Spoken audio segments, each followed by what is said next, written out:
The first pro with this 2024 Mazda 3 hatchback is going to be the way that this car looks. I love that bulbous, egg-shaped rear end. This is one of the most elegant looking hatchbacks that I have ever seen, and this crystal red soul metallic really adds to that flair. Likewise, the interior space is another pro. It's solid, it's well built, and it's a minimalistic design. But you have everything that you need here. Separated, climate control, buttons and switches, and infotainment that I have always praised because once again, it's minimalistic, non-distracting, and at least with this fully loaded Mazda 3 hatchback, you do get wireless Apple CarPlay and Android Auto. I'm not sure about the lower trims, but regardless, it works perfectly. No real glitches, no problems. Seats are comfortable and supportive. Bose audio system also sounds amazing. Mazda and really just about every car manufacturer forces you to get these fully loaded models to get the good audio systems. I just find that really annoying. But the biggest con, of course, is going to be just how constricted this cabin space is. I mean, you buy something like a Civic, it has a lot more space inside than this vehicle. I am 5'11". I obviously don't have an issue fitting in the front, but sitting behind myself, I hardly have any real space, and I sit closer to the wheel than most people my size. Mazda does do a good job, however, of raising up the front seat so you can at least slide your feet underneath these front seats here. That helps out a little bit, but the point is, it's still pretty tight, and if you're really tall, you have to duck your head when you get inside this vehicle. I would consider the trunk space to be neither a pro or a con. I think that's pretty decent. Most people can live with that. You can, of course, fold down the rear seats, and you also have a spare tire in the back as well, which I really like. The next pro is going to be with the way these products drive.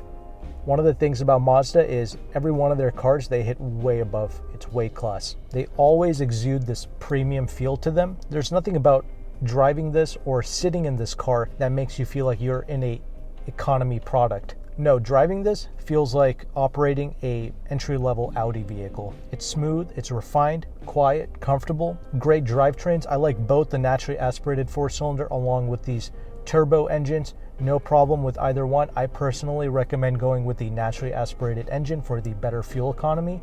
You get 28 in the city, 37 in the highway. And you can even beat those EPA numbers with the NA four-cylinder while using regular fuel. These turbo engines can operate in regular, but I would suggest going with the premium fuel.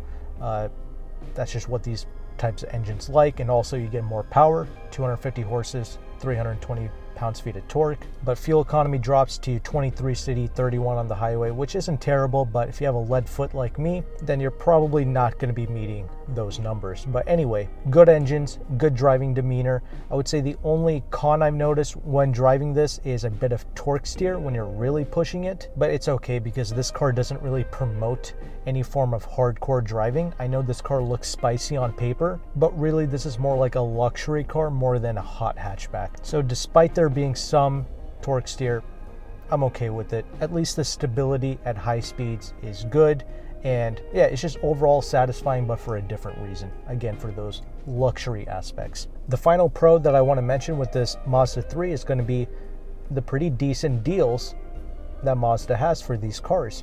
If you decide to lease these vehicles, the 2024s, the payment is pretty high, but the interest rate is low. It's like 2.5% interest for the 2024 Mazda 3 leases. If you go with a 2023 version of this exact same car, the interest rate drops to 1.3%, which is amazing. If you want to buy and keep these cars for the long term, what you can do is you can take advantage of that low interest rate lease and just buy out the vehicle after the lease is up. So that's a nice pragmatic way of purchasing these cars. Obviously, leasing deals change every single month. If you're watching this video in the future, these numbers can change, but it's around $530 a month, which is again very high, and that's assuming you have perfect credit and you're doing a zero money down lease. The way I find these numbers is by using a free leasing calculator by AutoCompanion. I will have that linked in the description box below so you can run numbers on any car that you personally want. But I just want to present that to you because these Mazda 3s, especially these higher trim level ones like you see here, yes, these are nice cars, but they're very expensive.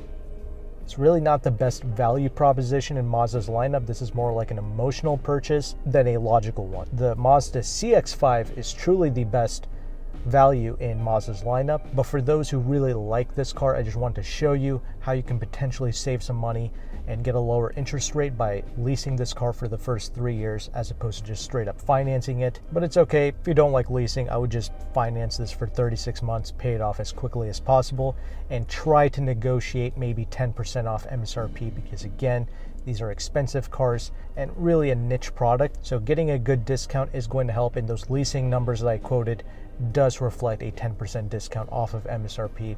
Just try to negotiate with your local dealership. Maybe try reaching out to the general manager of your local dealership. If they have their email located on their website, I would suggest emailing them, telling them the deal that you want. And yeah, that's the way I would proceed with this Mazda 3. Again, let me know your thoughts in the comment section below. If you're an owner of this car, let us know how it's been holding up for you and what kind of deals that you were able to get on this vehicle. It would be a huge help if you can share that with us. But thanks again for watching. Take care and goodbye.